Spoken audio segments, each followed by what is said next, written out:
Hello, my name is Douglas. I'd like to talk a little bit about God and atheism.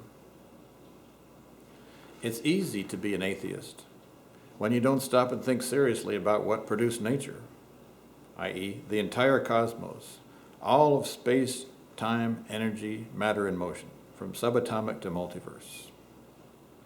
Some scientists say that nature was not produced, nor did it come from anywhere, because it has always existed. It's all there ever was, is, and will be. Others say nature began or came from the Big Bang, but they mostly don't say what ultimately produced that. Still others say it came from unexplained prior events, or from nothing, or they don't know. Well, not knowing is not a hypothesis, and it ignores what is known. Namely, all the above cosmogonies are unobservable and thus are not real science, unlike chemistry, aeronautics, and other real, observable, repeatable, testable observations.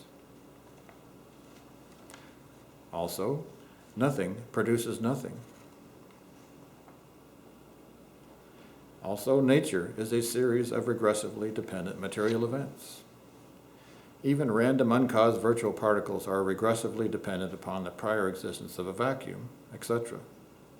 That and the fallacy of infinite dependent material regress prove that nature has not always existed.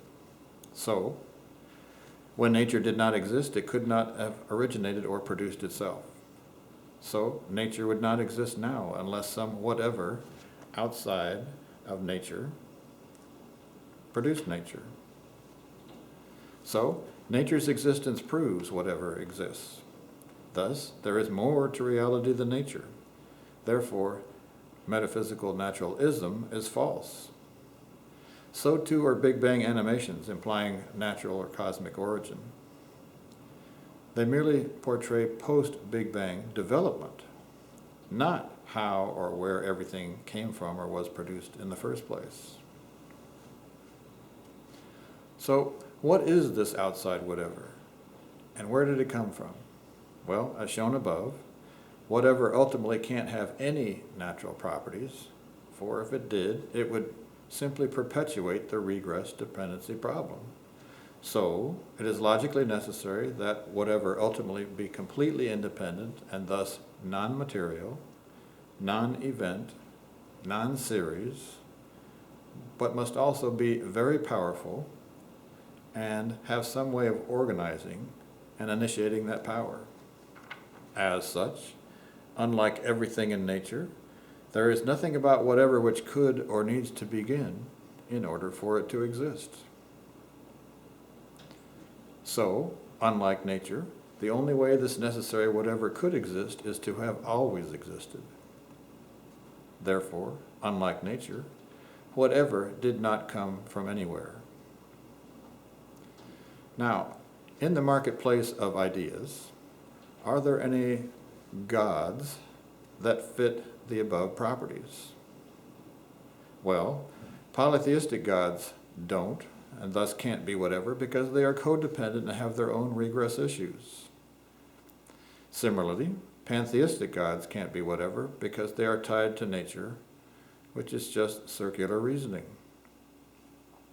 But a supernatural, monotheistic God is a logically sound whatever, because unlike all the above, it meets all of whatever's logically necessary criteria.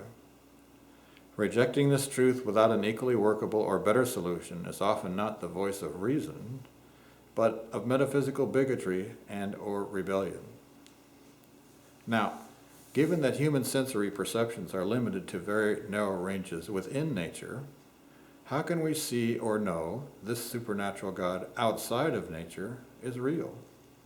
Well, the Bible claims part of this God entered into human limitations by uniquely becoming flesh in Jesus Christ and proved it by doing supernatural miracles seen by thousands of people. Doubt that? He then further proved it by dying for our sins and then rising from the dead and appearing to hundreds of eyewitnesses afterwards. Doubt that? Ever since then, hundreds of millions of people have seen his supernatural miracles. Doubt that?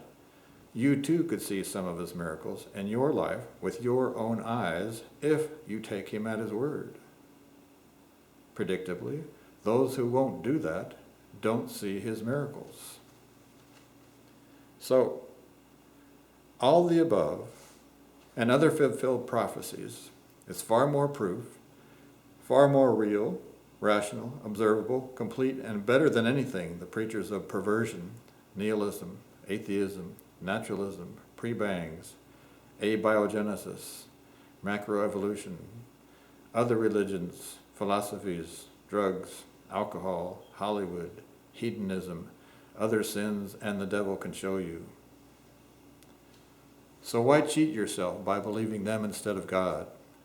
Creation, death, the risen Jesus and his gospel of salvation trump them all. Thanks for listening.